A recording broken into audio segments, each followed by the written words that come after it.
folks, how are you? Hope everybody's doing great today. Thanks for checking out the video. As always, I think I'm a little bit late this rotation, but as always, if even one person gets something out of the video, then hey, I've completed my goal. Doesn't have to get a lot of views or, anything like that. But yeah, so Amius, the boss of Cursed City, I showed you guys the normal one a few days ago. That video's up if you need that one. It's all epics and then ninja as the accessible team that I put out. And then today, let's do hard.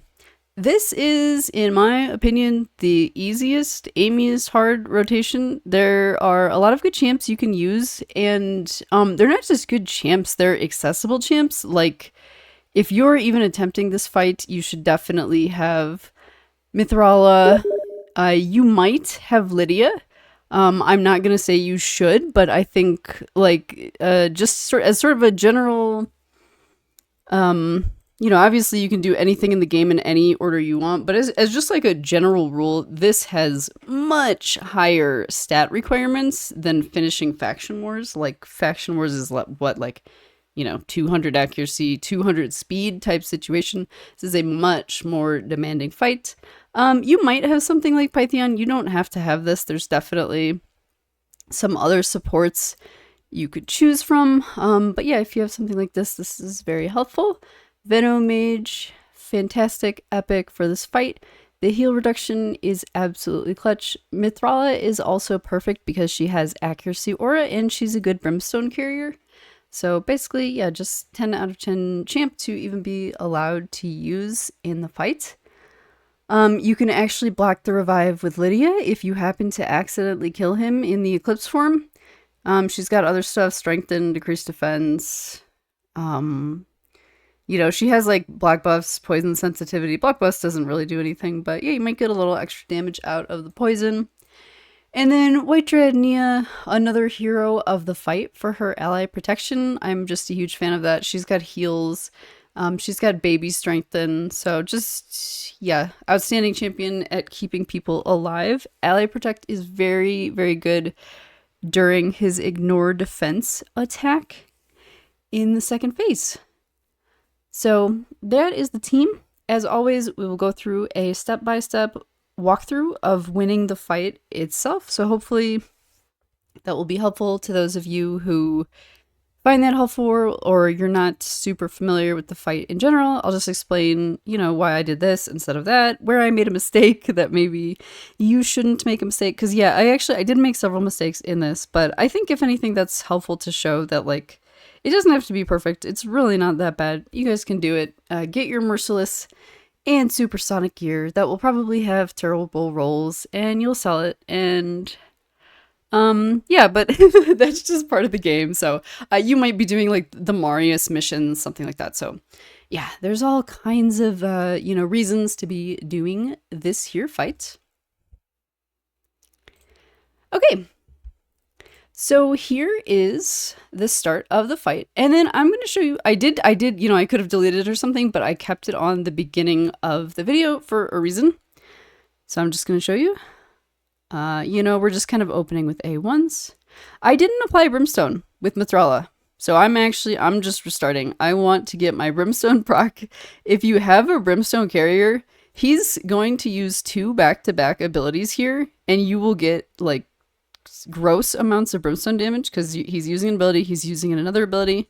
This is like by far the most ideal time to apply it. So like, as always, I say this in literally every video.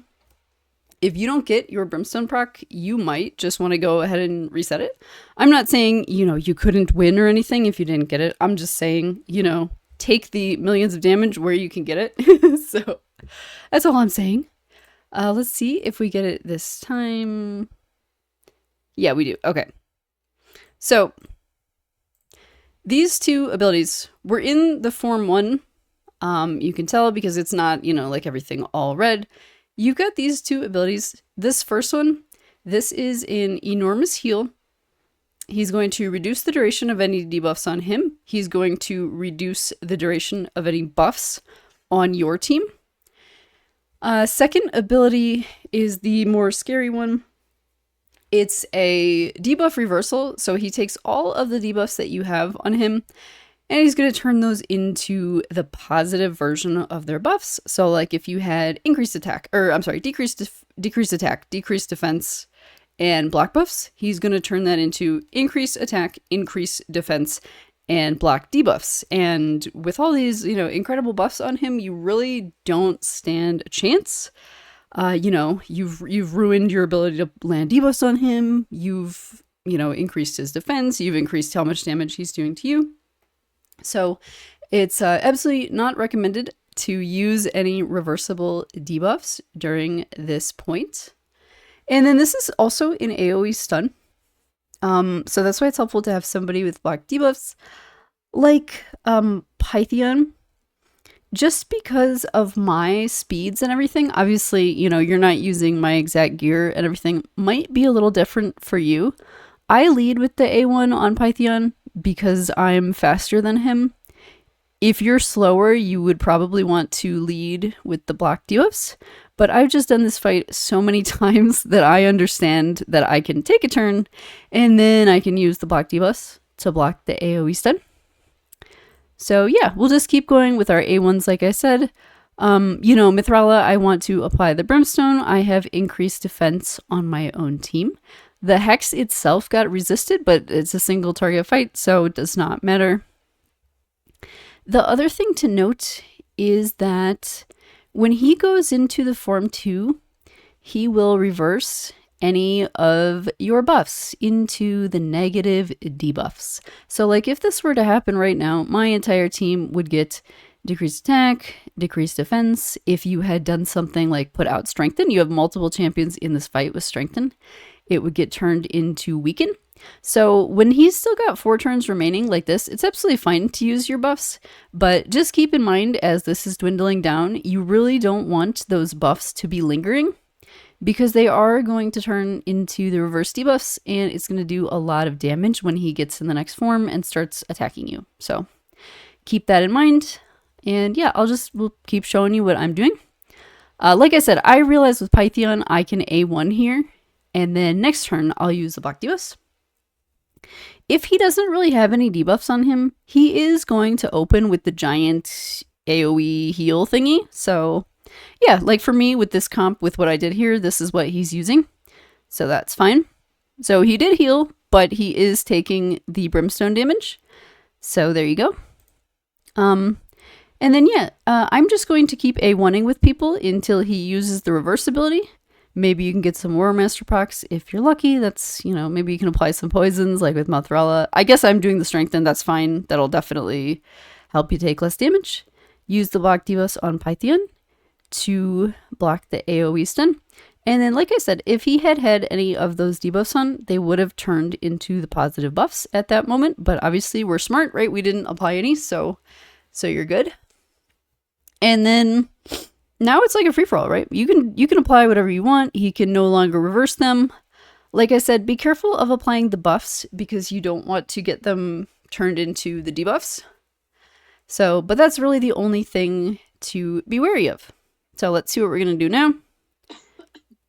Oh, I guess I have, hang on. Oh, I'm lost. I just heard myself like cough in the background, so I can tell that I have like sound on. So, all right. We don't need to hear my occasional cough and probably eating. So, okay, like I said, you can do whatever. You can apply the poison sensitivity block buffs if you want. It doesn't really do anything. I made a little mistake here. So Venomage is a really good champ for this fight because he has a lot of great debuffs. There's the heal reduction, there's poisons, and he has decreased attack, decreased offense. The mistake I made though is that he will not actually apply decrease attack unless they have a poison debuff already on them. So yeah, I did quote unquote mess that up. And obviously, like, we're still going to win the fight here. It's not a huge deal. It could be a huge deal for your team, depending on your gear, your champs, all things considered. But this part right now is super, super good to apply decrease attack because, His A1, which he's going to use here because all of his abilities are on cooldown, is a giant AoE. So it's very, very good to get a decrease on attack on that. And then when he goes into this form, he's going to use big AoE abilities on you. So again, really, really good time to have decrease attack on. But again, it's just a small mistake. There's really no penalty for it here. It's not a big deal. Now we've got some poisons on. Everything's fine. Just keep A1ing. See, that's the A1 that I was mentioning. Okay, so this is kind of a mistake too.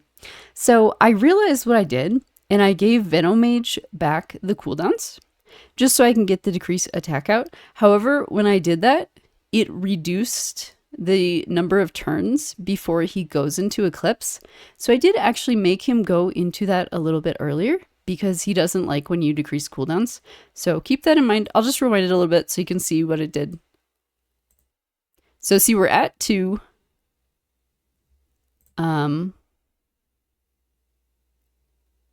Oh no, I'm actually completely good. Never mind. What am I talking about? Okay, so yeah, keep an eye on that. I made it go from 1 to 0, which doesn't matter because no matter what, he's going to go into it next turn. Okay, I thought it was at 2. Ignore me. So yeah, I realized the mistake I made by making Venomage use his decrease attack. Without actually being able to place it because there was no poisons. So I did it, I used Nia to refresh his cooldowns, and then I'm applying it again, basically. Is my genius plan. Okay, and then the other thing about Venomage, who's definitely a hero of this fight, is that you may assume that his ability that applies the double poisons and the heal reduction, you might assume that that is like his best ability, right? Like that's the one you should use. That's always what you should lead with. But I don't actually agree. I think you should use the decrease attack, decrease defense during this part if you can to stop yourself from taking less damage.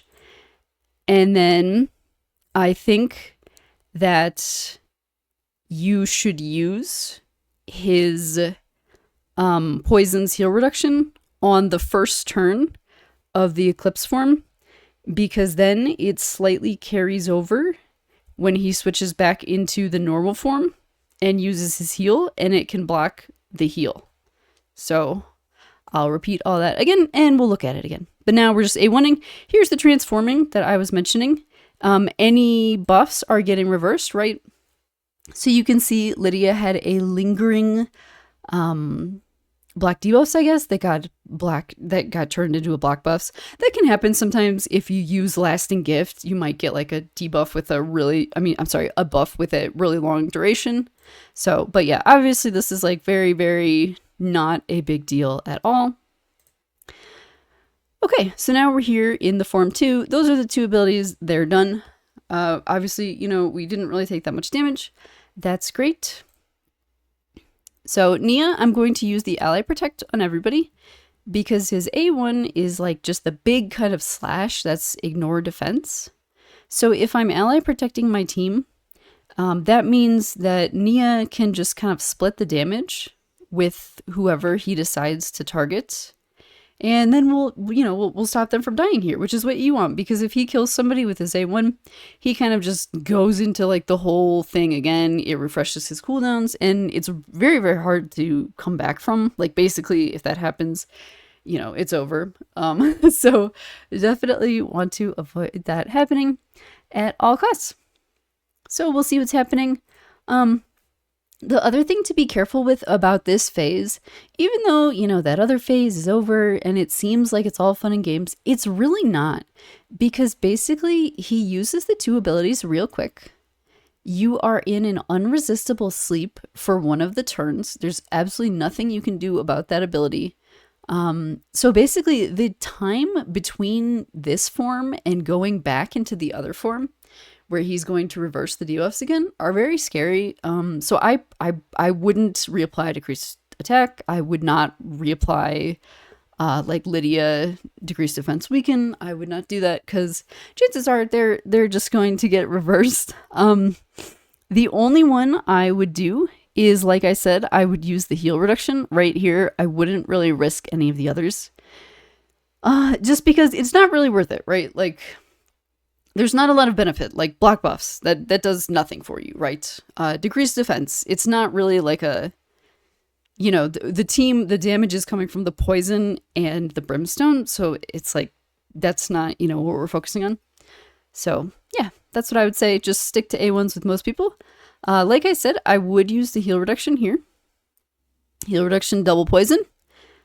Because it'll last just long enough to go to the first turn and block his heal. So that's what we want. You can, if you have it at this moment, you can use the shield strengthen with Mithrala. Nia's ability, her ally protect, you technically did play strengthen, but it's actually the baby version of strengthen.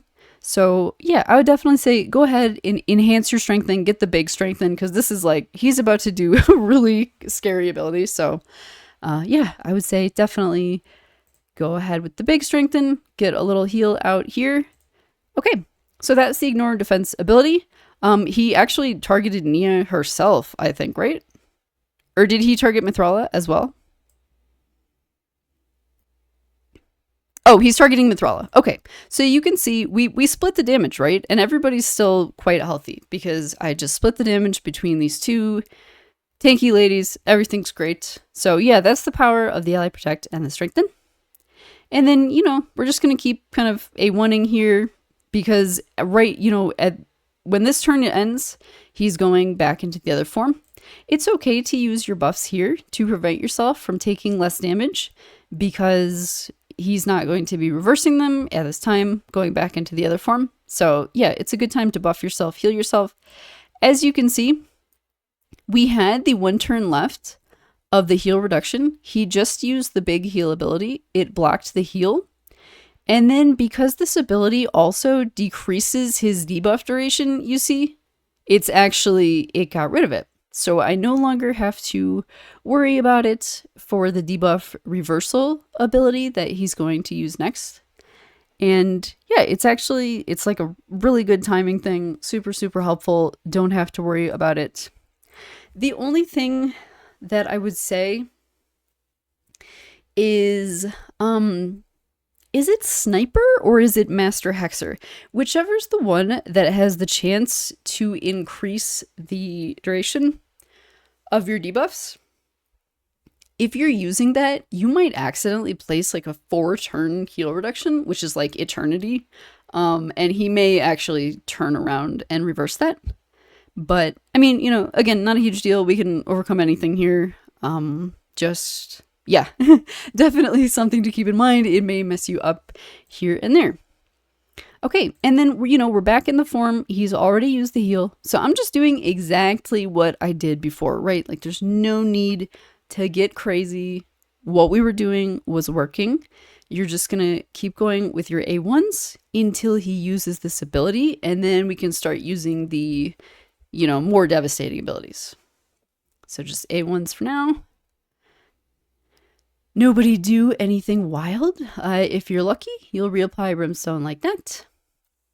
Looks like I had a few people get stunned, just some unlucky timing with the black debuffs and everything. But again, I'm not super concerned about it. That's his A1. Again, I don't want to apply my own buffs here because when he goes back into this form, he's going to reverse the buffs and it's going to be it would do a lot of damage. You know, like if you got decreased defense weaken on you and then he did the big damaging ability, you would all die. So don't do that. Just keep chilling with your A1s. Sure, you can do the nullification there. There's not really any harm. And then again, like I said, because I have the poison debuffs on, that allows me to place both decrease attack and decrease defense with Venomage's Neuromage. Or I'm sorry, Neurotoxin Neuromage, which will prevent us from taking a lot of damage right here. So that would have reversed our buffs, but we don't have any. Unresistible Sleep, can't do anything about that. And then there's the big ability. And fantastic. So again, we're in the Eclipse form. We're just going to keep doing what we did last time. We'll get a heal out. We'll get Ally Protect out. A1 from Lydia. Use your heal reduction here. 3 turns of heal reduction to poisons. Very nice ability. Get your better strengthen out if you want. And then once again, we've split the damage between Mithrala and Nia. And I mean, you know, I've played this fight a million times. I've seen her attack like so many of these targets. And yeah, basically any of them could easily split it. It's a very, very tanky team. So keep that in mind. If you didn't have like one of these champions, you definitely want to replace them with another tanky champion who can contribute something. So just A1s on most people. I think I'm actually going to do something bad here. Yeah, so I don't know why. I got this idea in my head that I should decrease his cooldowns again. Again, like I said, I make mistakes all the time. It's not perfect.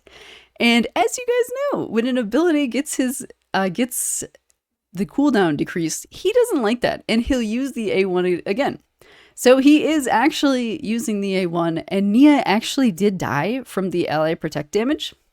But the nice thing is, he didn't technically kill her with his A1. So it's actually like not resetting his cooldowns. Like it's actually like chill. Like he doesn't even realize what's just happened. So again, but yeah, don't be stupid like me. Don't do that.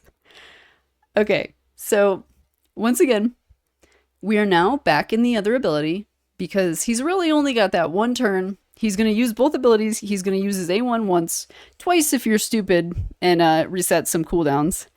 Then he's immediately going to go back into this form. And we've still got our heal reduction, right? So we're blocking the heal. But because he decreased his debuff duration, it's gone now. So it's great. Let's just revive. That never happened. Nobody died. It's fine. And again, you know, we've done this before, right? We've been here. Just A1s is all you need. I guess I had kind of gotten into a bad timing with the stun, but it's not a super big deal. You know, I didn't have my black debuff out. Everybody got stunned. It's fine. Things happen. So again, we're just doing A1s. We can use the neurotoxin again, get the decreased attack, decreased defense. All the abilities are in cooldown. He's going in second form. Great time to apply it.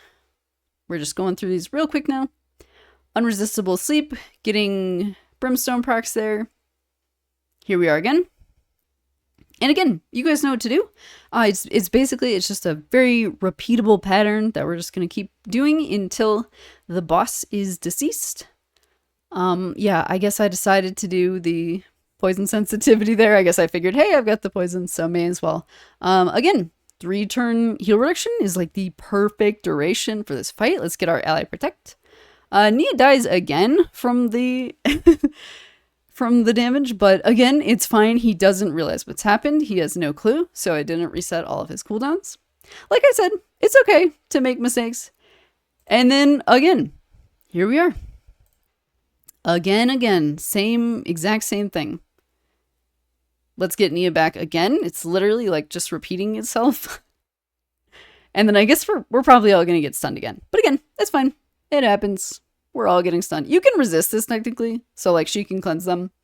But nobody else on my team has, I think you need like 550 resistance or something. So yeah, Mithrala definitely has way more than that. But I definitely don't have that on anybody else. And then now I'm just kind of going all out because like I know we can kill him. And I know it doesn't matter when he dies because I have Lydia. So I'm just kind of like yeeting as one does.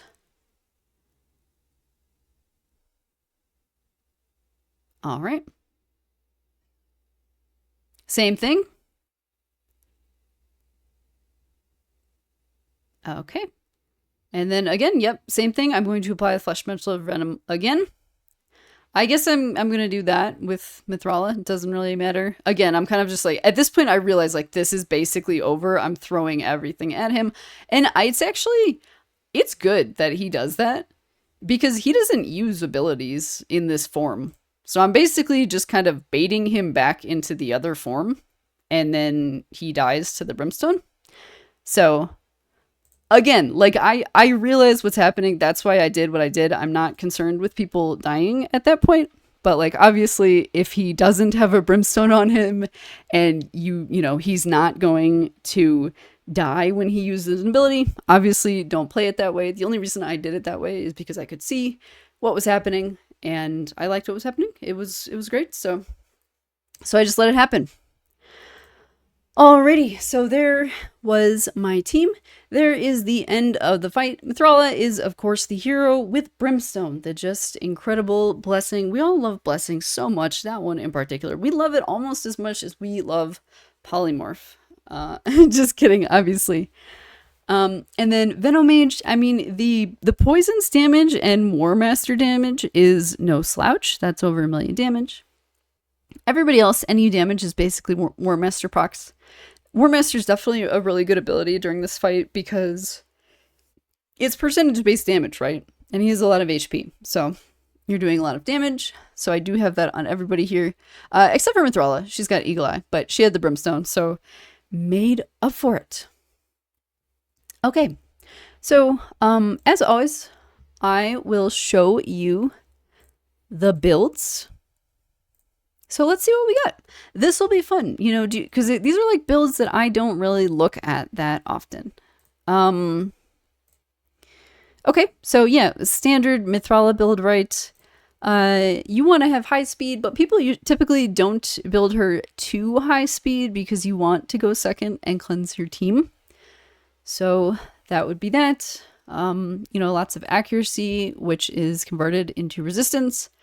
Blah, blah, blah, plus the, you know, actual resistance. That's why she's the only person on that team resisting anything. Next up, Mr. Pythion. I'm in the Stone Skin build currently. You know, I don't really have strong feelings about this. I had him in Relentless for a really long time. You know, he's a support. There's a lot more good support sets than there are, say, like, you know, ignore defense sets. So, yeah, you know, whatever you've got on your support, I'm sure it's fine, you know, protection, whatever you're working with these days. Lydia, Deathsiren, honestly, like, I got this champ so late, I don't use her in a lot of things. This is probably one of the only things I really use her in. So just, you know, decently fast, tanky, enough accuracy to do whatever you want to do. Honestly, in that fight, her debuffs aren't that important, right? Like we're not relying on block buffs. You can't block active skills. Poison sensitivity, maybe you'll get slightly more damage out of that. Decreased defense, weaken, it's very sketchy to use those because you don't want to get them reversed. So yeah, I mean, even if you didn't have the accuracy on this champion, I don't really foresee any issues. She's definitely, that's not really, you know, that's definitely not what won us that fight.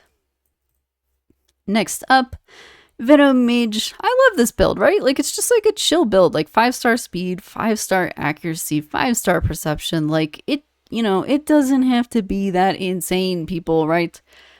So yeah, obviously you definitely want to apply the heal reduction because that's kind of like the hero of that fight.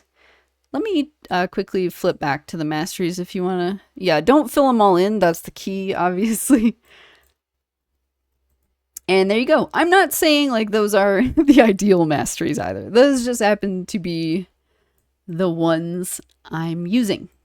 Next up is Nia. She should be with our voids here somewhere. I use her in a provoke set because she's like my backup provoker in Hydra. Obviously, like there's no provoking going on in the Amius fight, so you don't really have to worry about that. She'd be great in perception, speed, whatever. Only debuff she places is decreased speed, which you cannot apply to Amius, so that's kind of nice. Don't worry about accuracy. Just do what you need to do. It's all about those buffs, not so much the debuffs. Super awesome champion, big fan. I didn't have her forever, and it was very sad, but now I do, so everything's okay. Who else was in that fight? We did 4. Am I missing one? Mithrala, Veno, Pythion, Nia, Lydia. Oh yeah, okay. I guess that's everybody. Well, All right, you guys. Hopefully that was a helpful explanation to at least one person out there in the universe. Good luck with Curse City this rotation. I'm doing fine. Honestly, I've just forgotten to do it like several days, so I'm a little behind here. I'm also a bit split between normal because like I like to post the normal and hard videos, so I'm kind of like half-assing both of them, if you will. So yeah, I can definitely finish this island and probably this one. This is where it all starts to get a little bit weird. But as always, you guys, thank you so much for taking the time to watch the video, and take care of yourselves. Goodbye!